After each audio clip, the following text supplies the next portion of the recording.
Police are treating as homicide the disappearance of 20-year-old Larry Mills of Cromwell after a party in Queenstown last Saturday night. Police say at about 3 o'clock on Sunday morning, Mills was at a party in Man Street in Queenstown and was involved in a scuffle on the front lawn. There have been no sightings since then, and police want to speak to anyone who saw Larry Mills before or after the party. Dunedin student flats are tonight bulging at the seams, with 700 out-of-town students here for the traditional Easter sports tournament. It's been quite a trip for one contingent, the 80 or so students from Auckland who rolled into Dunedin aboard the Southerner this evening. Mark Price was there to greet a group with a growing reputation. Dunedin railway officials weren't quite sure what to expect as they waited for the Southerner. They'd been told the Auckland students had made a big mess of the Southerner's counterpart in the North Island. Dunedin tournament organisers too were hoping for the best. We're trying to get 6 other campuses down here, and if the first team, 1 or 2, give us a bad name, it doesn't help us at all. This is apparently the first time in 13 years the Southerner's liquor supplies run out between Christchurch and Dunedin. This is what we have come here for. See, we didn't drink it. We didn't drink it on the train. Students were happy to talk about their experiences up north. Basically, the train was a little bit rocky, and people were pretty excited. So we were pretty excited. So we had an interesting trip down anyway. This time, the students were quite sure they had cleaned up their carriages, but passengers taking student seats didn't see the humour. Well, I really think the university teams should charter their own transport, because this place smells like a brewery. The seats are all wet and it looks like there's been vomit on the floor where you're standing. Railway says the Auckland students are flying home. The region's farmers are desperate for rain, and not just a fleeting overnight shower either. They need 3 or 4 days of constant drizzle to break a drought that's threatening to turn this into another disastrous year down on the farm. This report from Alan Baddock. The hills around Taieri should be at their best at this time of year, thick with lush autumn growth. Instead, they're far from it. So far from it that farmers are being forced to take radical action.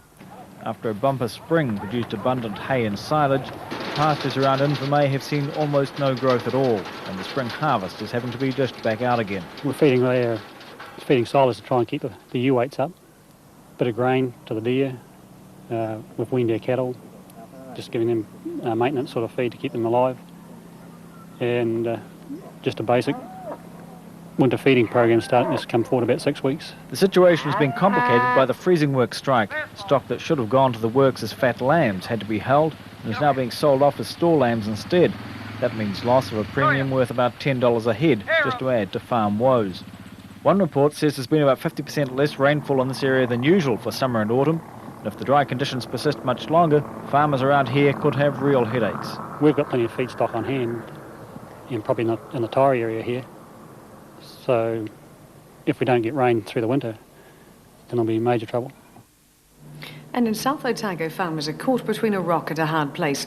The driest conditions in many years have left them short of feed, and many are caught with lambs on their properties because of the freezing works strike. Kim Hurring reports. Come on. Chris Cochrane's 3,000 ewes are moved daily from one paddock to another. It's one of the things he has to do now to try and rejuvenate his pastures. Chris saw the writing on the wall 4 months ago. When it was looking very dry in January, I sold all my lambs as stores, which means I didn't finish them. I've sold them to somebody else to finish.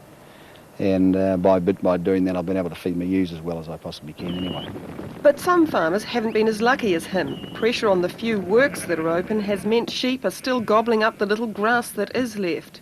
Some farms, it is getting a bit desperate when we can't get rid of stock to the works. You know, the space situations, trying to fit square pegs into round holes, it just doesn't fit, so it is becoming desperate in some areas, yes. These deer don't usually receive feed until winter, but this year they've been getting it since January. 9 consecutive months of only half the average rainfall are taking their toll. Grass that should be 4 inches long is just stubble.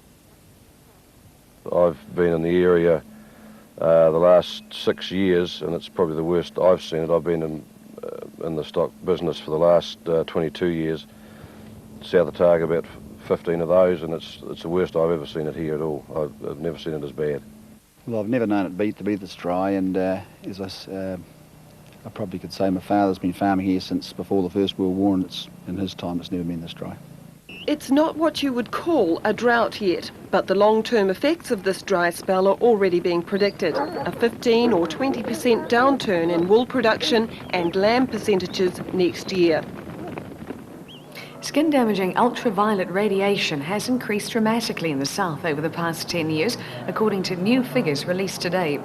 Observations taken at Lauder in central Otago show the intensity of the sun there has increased in 10 years to the equivalent of the latitude of Kaitaia in the far north, Michael Lynch reports.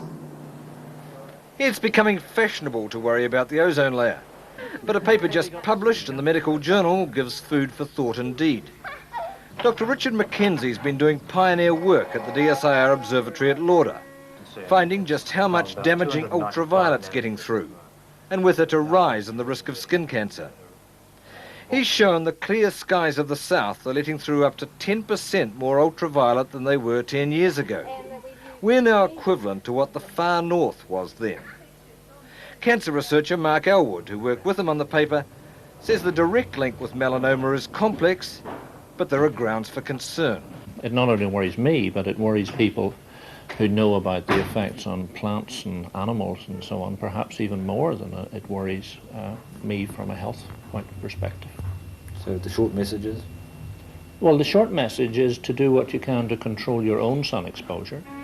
And the big message is that New Zealand, like every other country in the world, has to be paying attention, as it's begun to these enormous international issues related to the ozone effect, the greenhouse effect, pollution effects and so on. And it's not only high summer that's the worry. The UV exposure of an hour's skiing in Central in October is 20 times that of July. If you were blind, what do you think would be the most unlikely sport to play? Maybe one involving lots of hand-eye coordination? Well, that's what reporter Michael Brown thought too, but he was wrong.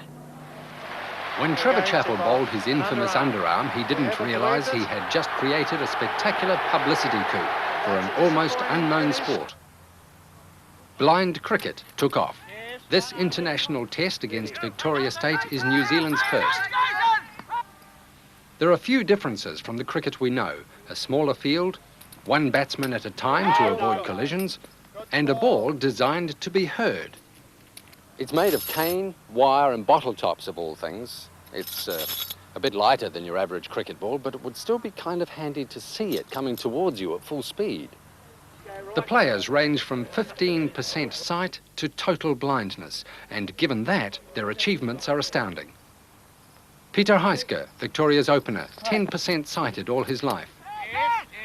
Graham Guilford from Christchurch, so blinded by diabetes he can only see a foot in front of him. Jason Griffith from Invercargill, totally blind from birth. His ears tell him where the ball is heading. Jason is 18 and isn't sure how many gold medals he's won at disabled sports. He thinks it's 13. Appeals from blind cricketers were heard by sighted umpires. Appeal of the day had to be the one for poor light. Try and have a good Easter. Make sure it is a safe one, and we'll be back with you on Tuesday night. Good night.